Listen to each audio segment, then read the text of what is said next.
Hello, हाय, नमस्कार ताईंनो. पुन्हा एकदा शंभूज क्रिएशन या चॅनलमध्ये तुमचं अगदी मनापासून स्वागत आहे. हे बघा, आपण ही अशी कटवर्कची बाही डिझाईन बघत आहे. खूप जणांना प्रश्न पडतो की ही कसं काय स्टिच करायची. त्यासाठी हे बघा, हे कटवर्क पण खूप कमी असतं. त्यासाठी आपल्याला साईडने जॉईंट द्यावा लागतो. त्यासाठी हे बघा, मी असे कट करून घेते मध्ये आणि बाजूने आपल्याला आहे ना जॉईंट द्यायचं आहे त्याला. तर हे बघा, हे असे तुकडे घेतले मी.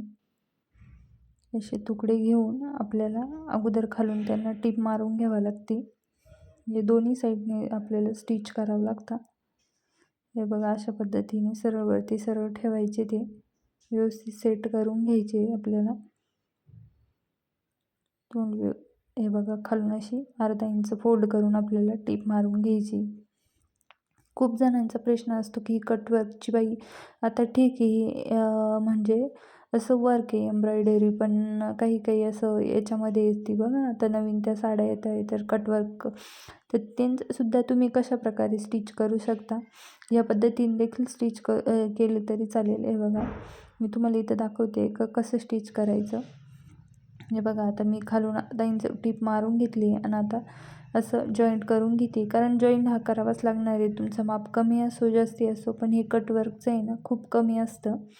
ते फक्त म्हणजे बाहीच्या फक्त सेंटरला येतं. बाजूने आपल्याला जॉईंट हा द्यावाच लागतो. त्यासाठी ना हे बघा, मी असं जॉईंट देऊन घेते त्याला व्यवस्थित अशा पद्धतीने. तर एक साईडने दिला आहे, तर दुसऱ्या साईडने देखील अशाच पद्धतीने देऊन घेते. तिकडनं देखील आपल्याला खालून अर्धा इंच असं व्यवस्थित अगोदर उलटसुलट बघून घ्यायचं. हे पूर्ण म्हणजे एम्ब्रॉयडरी डिझाईन आहे ही. हे बघा, खालून असं आपल्याला अर्धा इंच परत फोल्ड करून घ्यायचं. हे बघा, अशा पद्धतीने अशी फोल्ड करून मग आपल्याला तो भाग तिथे जॉईंट करायचा आहे. हे बघा, अशा पद्धतीने आता आपण इथं जॉईंट करून घेऊ. हा तुम्ही याच पद्धतीने कोणत्याही कटवर्क बाहीचे असे स्टिचिंग करू शकता, सेम ह्याच पद्धतीने. हे बघा, आता मी अर्धा इंचाची टीप मारून घेते इथं, परत त्यावर दाबटीप देऊन घ्यायची आपल्याला. हे बघा, परत दाबटीप द्यायची तिथे. अशा पद्धतीने हे बघा, आता आपण बाहीला दोन्ही साईडला जॉईंट दिला आहे अशा पद्धतीने. त्यानंतर ही बघा, ही बाही घ्यायची, बाहीला अगोदर मार्क करून घ्यायचे.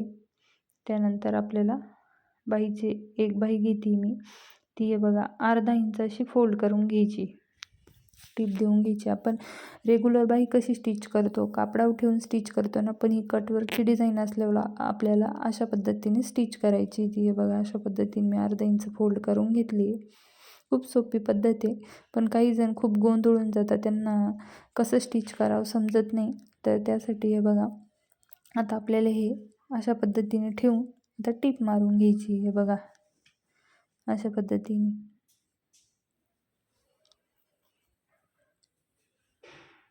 खूप सोपी पद्धत आहे.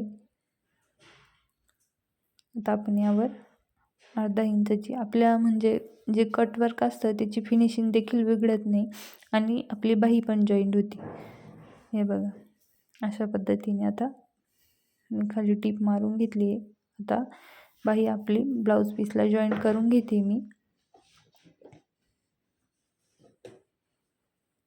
अशा पद्धतीने. आणि रेग्युलर पण तुम्हाला जर बाही आपली बघा मोठी साईज असल्यावर आपल्याला स्टिच करायला कापड कमी पडतं, तर जॉईंट कसं द्यावं ते समजत नाही. सेम ह्या पद्धतीने जरी दिलं ना तरी चालेल, कारण मोठ्या साईजला बाहीला जॉईंट हा द्यावाच लागतो पैठणी ब्लाऊजच्या साड्या असल्यावर. हे बघा, तर एक्स्ट्राचं कापड कट करून घेते मी.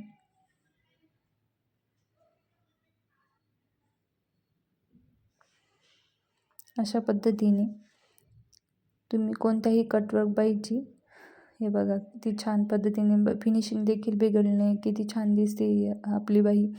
सेम तुम्ही या पद्धतीने कोणत्याही कटवर्क बाहीची स्टिचिंग करू शकता. तुम्हाला व्हिडिओ जर युजफुल वाटत असेल तर व्हिडिओला एक लाईक जरूर करत जा. तुमच्या काही कमेंट असेल तर कमेंट देखील करत जा ताईंनो. आणि चॅनलला नवीन असेल तर चॅनलला सबस्क्राईब करा.